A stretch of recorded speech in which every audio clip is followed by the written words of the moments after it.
તો વડોદરામાં દર વર્ષે નીકળતી શિવજીની સવારીના ખર્ચને લઈને વિવાદ સર્જાયો। રાજ્ય સરકારે વર્ષ 2023ની શિવજીની સવારીના ખર્ચને લઈને હાથ અદ્ધર કરતા કોર્પોરેશન પર ભારણ વધ્યું છે। કોર્પોરેશને 1 કરોડ 5 લાખનો ખર્ચ ચૂકવવાની નોબત આવી છે। શિવજીના સવારીની દરખાસ્ત સંકલનની બેઠકમાં મુલતવી રાખવામાં આવી।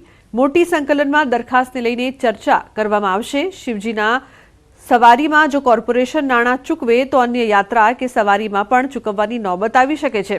મરાઠી સમાજના અગ્રણી તેવા શિવાજી જયંતીની યાત્રા માટે કોર્પોરેશન પાસે નાણાંની માંગ કરી છે। માંજલપુરના ધારાસભ્ય યોગેશ પટેલની સંસ્થા દ્વારા શિવાજીની સવારી કાઢવામાં આવે છે।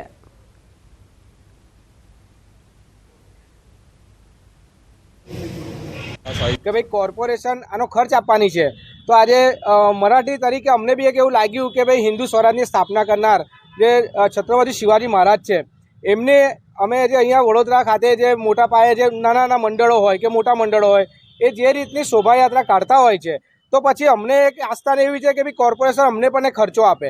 દરેક વખતે આ કાર્યક્રમમાં પૈસા જે તે સરકારમાંથી આપણે ગઈ વખત ઠરાવમાં નક્કી કર્યું હતું કે ભાઈ આ સરકારમાં આપણે રજૂઆત કરીશું અને સરકારમાંથી પૈસા આવશે એમાંથી આપણે કોન્ટ્રાક્ટરોને આપીશું। સરકારમાં આ લોકો સંસ્થાએ કે રજૂઆત કરી નથી અને પૈસા કોર્પોરેશનને મળ્યા નથી। સ્ટેન્ડિંગ કમિટી અથવા તો આ મોટી સંકલન એ રાજ્ય સરકાર પાસેથી ફંડ માંગણી કરેલી છે।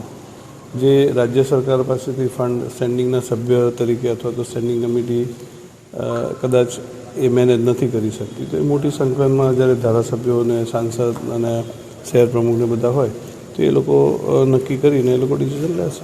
સવારીમાં 1 કરોડ 5 લાખનો ખર્ચો હતો જેમાંથી અમુક ખર્ચાનું તસલમાત લઈને ચૂકવણું કરી દેવામાં આવ્યું છે।